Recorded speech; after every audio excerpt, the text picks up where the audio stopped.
"Nobody," said Cap'n Bill solemnly, "ever saw a mermaid and lived to tell the tale." "Why not?" asked Trot, looking earnestly up into the old sailor's face. They were seated on a bench built around a giant acacia tree that grew just at the edge of the bluff. Below them rolled the blue waves of the great Pacific. A little way behind them was the house, a neat frame cottage painted white and surrounded by huge eucalyptus and pepper trees. Still farther behind that, a quarter of a mile distant but built upon a bend of the coast, was the village, overlooking a pretty bay. Cap'n Bill and Trot often came to this tree to sit and watch the ocean below them. The sailor man had one meat leg and one hickory leg, and he often said the wooden one was the best of the two.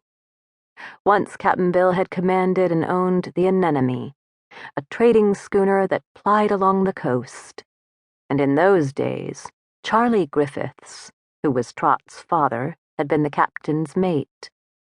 But ever since Cap'n Bill's accident when he lost his leg, Charlie Griffiths had been the captain of the little schooner, while his old master lived peacefully ashore with the Griffiths family.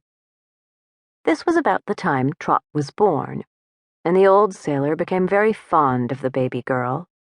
Her real name was Mary, but when she grew big enough to walk, she took so many busy little steps every day that both her mother and Cap'n Bill nicknamed her Trot, and so she was thereafter mostly called.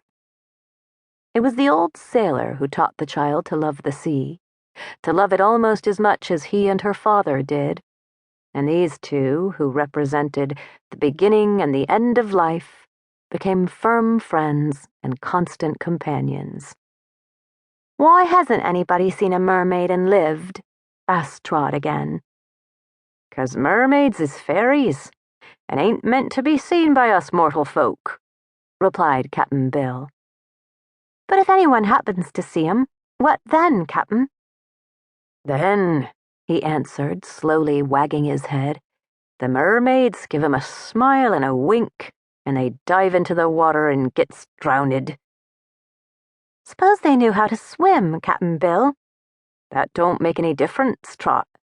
The mermaids live deep down, and the poor mortals never come up again." The little girl was thoughtful for a moment. "But why do folks dive in the water when the mermaids smile and wink?" she asked. "Mermaids," he said gravely, "is the most beautiful creatures in the world, or the water either. You know what they're like, Trot. They've got a lovely lady's form down to the waist, and then the other half of them's a fish, with green and purple and pink scales all down it." "Have they got arms, Cap'n Bill?" "Course, Trot.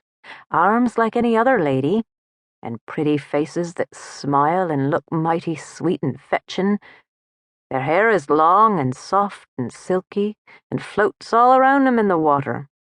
When they comes up atop the waves, they wring the water out in their hair and sing songs that go right to your heart. If anybody is unlucky enough to be round just then, the beauty of them mermaids and their sweet songs charm 'em like magic. So they plunge into the waves to get to the mermaids. But the mermaids haven't got any hearts, Trot, no more'n a fish has. So they laughs when the poor people drown and don't care a fig.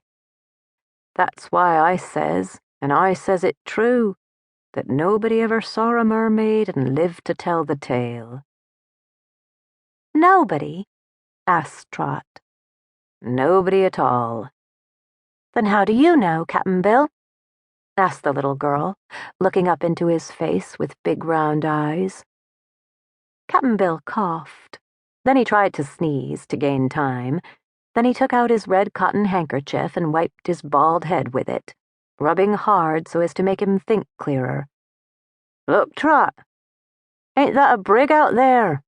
he inquired, pointing to a sail far out in the sea. "How does anybody know about mermaids if those who have seen them never lived to tell about them?" she asked again. "No, what about 'em, Trot?" About their green and pink scales and pretty songs and wet hair,